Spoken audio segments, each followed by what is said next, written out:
picture this, Ari. A tiny archipelago in the North Atlantic, waves crashing against the shore, wind whipping around you as a Danish frigate, a warship, cuts through the waves. Oh, wow.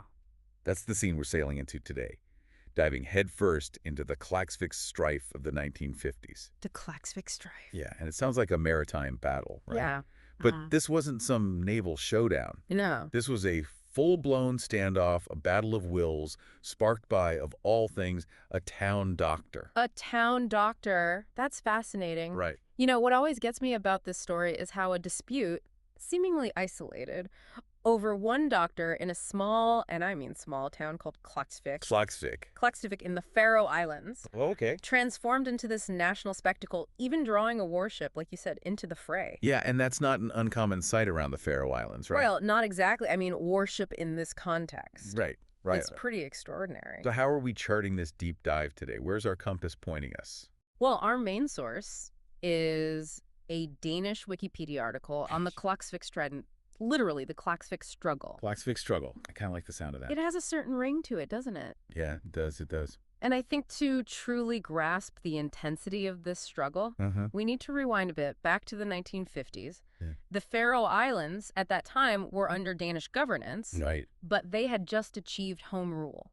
So just to clarify for our listeners, home rule means they have a degree of self-governance, right? Yeah, exactly. But they're still under the larger umbrella of Denmark. Precisely. Got it. Imagine the complex emotions at play, this yearning for self-determination, still figuring out this new autonomy, and then, bam, this incident explodes. Like a powder keg just waiting for a spark. A very apt analogy. So who was this Dr. Olaf Halvorsen, this doctor who, it seems, ignited this whole firestorm? Well, Dr. Halvorsen found himself facing accusations from the Danish Medical Board, no less. They alleged he had volunteered as a doctor for the SS. The SS. On the Eastern Front during World War II.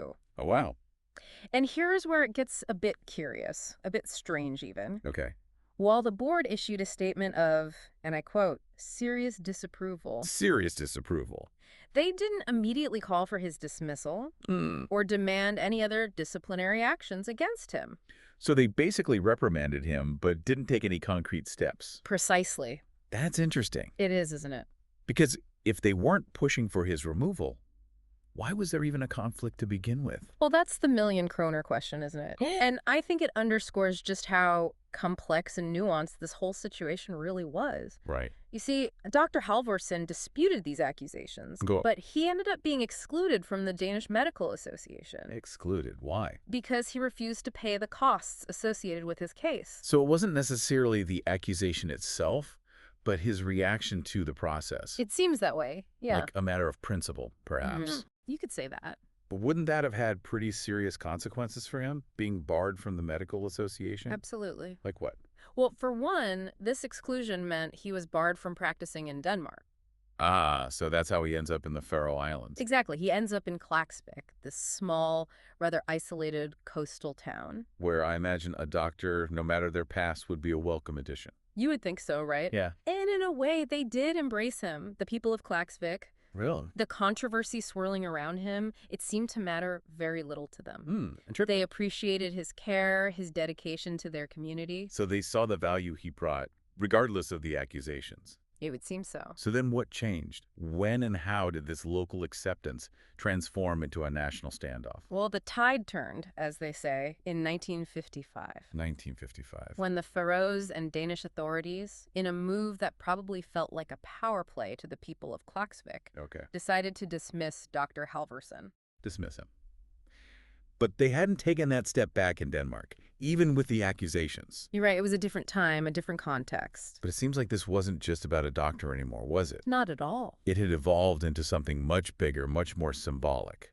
You hit the nail on the head there. So you have these simmering post-war tensions. This newfound, yet still somewhat fragile sense of Faroes autonomy. Yes. And a community deeply connected to their doctor, to Dr. Halvorsen. It was a volatile mix. So when the authorities arrived in Klaksvik, ready to serve Dr. Halvorsen with a court order, did it all just erupt? It did, and quite dramatically. Really? What happened? Well, they arrived expecting, I imagine, a quiet, straightforward dismissal. Right. What they got was anything but. I can only imagine the scene. A small, quiet town transformed by this wave of defiance. It was quite a sight, from what I understand. So what happened when the authorities arrived? Ready to dismiss Dr. Halvorsen. So what happened when the authorities arrived ready to dismiss Dr. Halvorsen?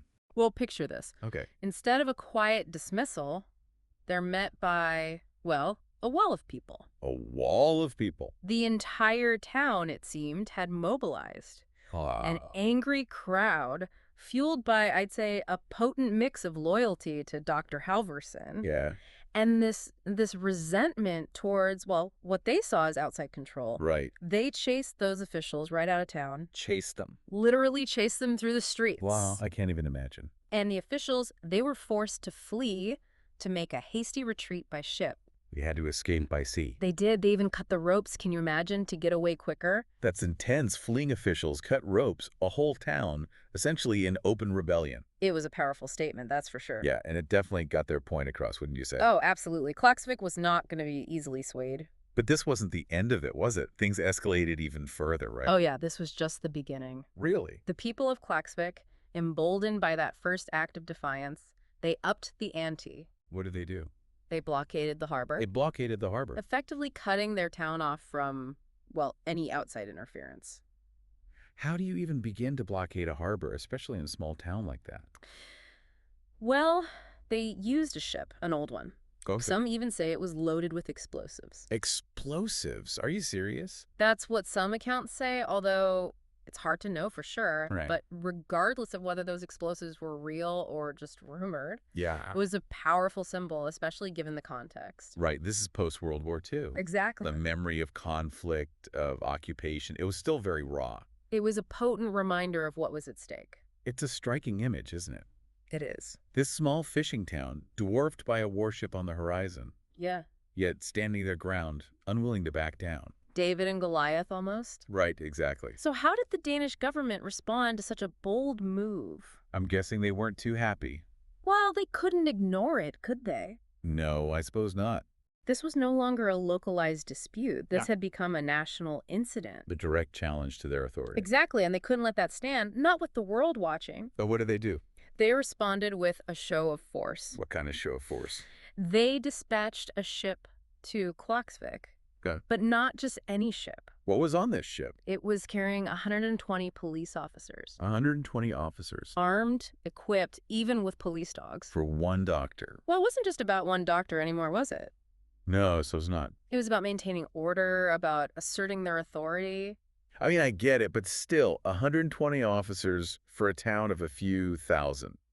Seems a bit excessive. Perhaps, but from the Danish perspective, they were dealing with a serious challenge. The challenge to their control. Precisely. So they send in the police, but it doesn't end there, does it? It doesn't. The situation escalates even further. What happens next? A Danish frigate, the Rolf Krake, A frigate. a warship, arrives in Klaksvik. Wow, a warship sent to a tiny Faroese town. It was a dramatic turn of events. That's an understatement. This had blown up beyond anything anyone could have imagined. So, what was the reaction in Klaksvik when they saw a warship on their horizon? So what was the reaction in Klaksvik when they saw a warship on their horizon? Well, you can imagine, right? I mean, it's hard to fathom a symbol of military might facing off against a determined town. It was a tense moment, that's for sure. Did things escalate further, or did, cooler heads prevail? Thankfully, a path to resolution, well, a kind of uneasy one, did emerge. Okay, so what happened? Tell me more about this resolution. The Danish finance minister at the time? The finance minister? Viggo Kampmann was his name. Okay. He recognized the gravity of the situation. So this had escalated far beyond just, local authority. Oh, absolutely. This was a national crisis at this point. Wow.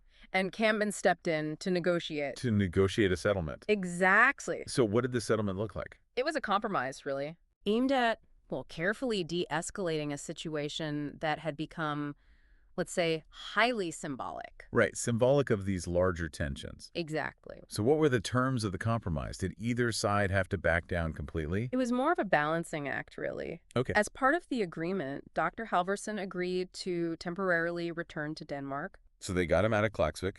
In a way, yes. It was a concession, I think, to the Danish authorities. A way of saving face. You could see it that way. So with Dr. Halvorsen back in Denmark, was Klaksvik left without a doctor? Well, not exactly, no. Okay. Part of the agreement stipulated that 2 Danish doctors would be temporarily appointed. To the hospital in Klaksvik. Yes. So they kind of replaced him, in a sense. Temporarily, yes. Interesting. A way of ensuring the town still had medical care, but also asserting, I suppose, a continued Danish presence.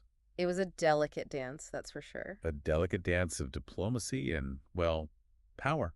Very well put. So did this compromise, this delicate dance, did it work? Did it ease the tensions? To some extent, yes. Okay. But the unrest, that deep-seated feeling of defiance, Yeah. that didn't disappear overnight. Right. These things take time. And there were still incidents even after this initial settlement. Is that so? Like what? Well, a building, one that was intended for police use. Okay. It was bombed. Bombed. And there were even reports of shots fired. Shots fired.